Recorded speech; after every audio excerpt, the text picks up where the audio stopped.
Assalomu alaykum hurmatli do'stlar, sizlar bilan Abdumalik Erkinovich. Bugungi kunda biz ko'rib turibmiz, har bitta kriptovalyuta, har bitta valyutniy para yoki tillarni oladigan bo'lsak, juda ham kuchli oqish yuz berdi. Narxlar juda ham keskin qularib va mana shu holatda biz qo'rqib, dalshi bu pastga tushadi deb o'ylab qo'rquv bilan selga kirishimiz kerak emas. Bunaqa holatda obratgani kutishimiz kerak. Ya'ni har doim narx impuls bilan pastga tushdimi, impuls bilan ko'tariladi. Impuls bilan tushishini asosiy sabablardan biri qanaqadir yangiliklar, ya'ni juma kuni non farm bo'ldi, o'sha yangiliklar ishsizlar sonini keskin oshib ketishi yoki keskin tushib ketishi mana shu narsaga sabab bo'ladi. Endi tillarda biz vaziyatni ko'rishimiz mumkin. Bilasizlar, uzoqroq muddatga ishlayman yoki o'rta muddatga ishlayman, hozirlarga tillarni tahlil qilib beraman. Ya'ni keyingi vaziyatda qanaqa bo'lishi mumkin, tillarning kelajakdagi o'rnini sizlar bilan ko'rib chiqamiz. Birinchi o'rinda trendli liniya chiza olaman va ushbu holatda biz ko'rishimiz mumkin maksimum, minimum, maksimum va minimum.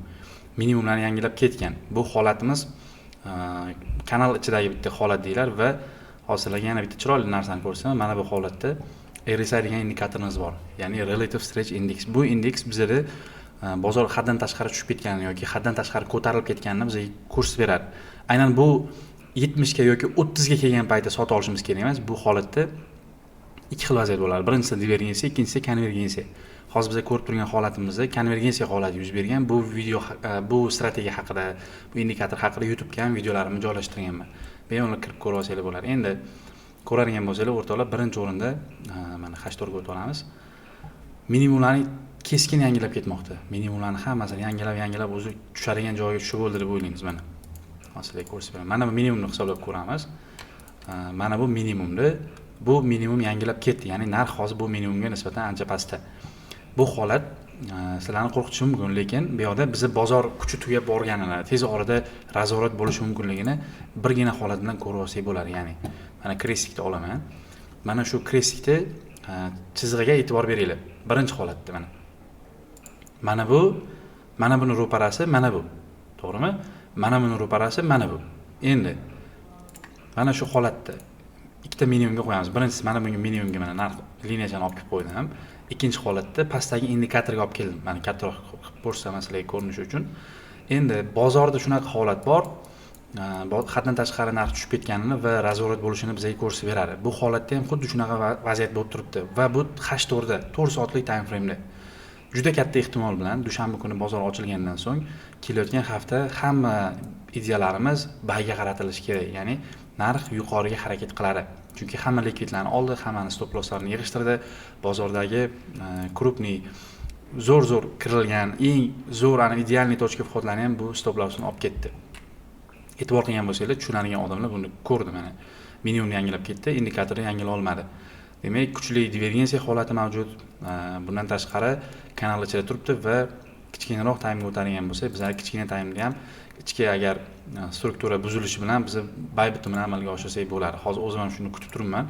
Qancha erta buzsa, shuncha erta kirishga harakat qilaman. Ya'ni kanal ichida kanal bizlarda idealniy tochka vhod bo'lib turibdi. Xudo xohlasa, dushanba kuni mana shu kelayotgan hafta dushanba, seshanba kunlari juda ham chiroyli narxlarni ko'tarilishini ko'ramiz. Qanaqa tushgan bo'lsa, unga nisbatan bir necha barobar yuqoriga qarab harakat qilishligi mumkin. Endi hamma chizganlarimni o'chirib tashlayman mana.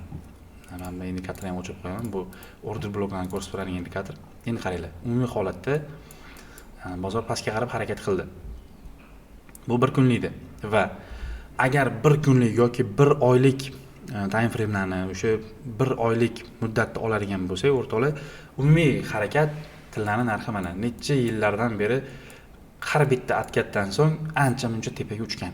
Mana shu joy ham, hozir ko'rib turgan joyimiz ham bu tarixiy minimum qolar deb o'ylayman. Chunki mana bu joydagi minimum, mana ko'rishingiz mumkin, tillar narxi $1469 bo'lgan ekan o'sha minimumga tushgan payti. Endi bu 2020-yil karantin paytida kuchli qulash, ko'pchilik biladi, karantinda narxlar juda ham keskin qulagan va bozordagi mana shu kichkinagina hozir bizga ko'rib turgan narsa o'sha davr uchun juda ham katta qulash hisoblangan edi. Endi hozir ko'rishingiz mumkin, bu joydan keyin tillarning narxi necha foizga? 281% ko'tarilgan, ya'ni tillar qimmatlashgan. Tillar narxi hech qachon tushib ketmaydi. Qancha qadrlansa qadrlanadi, lekin tushib ketmaydi. Hozirgi holat bo'lsa, bu bitta trend ichidagi tendensiya xolos. Qo'rqish kerak emas. Xudo xolasa uzoqroq muddatga ishlayman degan insonlar, katta taymda ko'proq daromad qilaman, uzoq muddatga ushlab turaman degan insonlar bo'lsa, hozirgi momentda tillarni sotib olishni tavsiya qilaman. Bugungi chисло 7-iyun 2027 Bugungi chисло 7-iyun 2026-yil va mana shu holatga ko'ra tillarning narxi ko'rganinglardek mana shu joyda turibdi. Ya'ni $4327 turibdi va sotib olishimiz uchun juda ham qulay nuqta. Kelajakda bu videoni agar ko'radigan bo'lsanglar, men albatta tillar sotib olgan bo'laman, chunki dushanba kuni kutib turaman. Dushanba kuni boshlanishi bilan savdolarni vaziyatga qarab, agar bizaga ichki strukturani buziladigan bo'lsa, razvorat bo'ladigan bo'lsa, sotib olishimiz mumkin.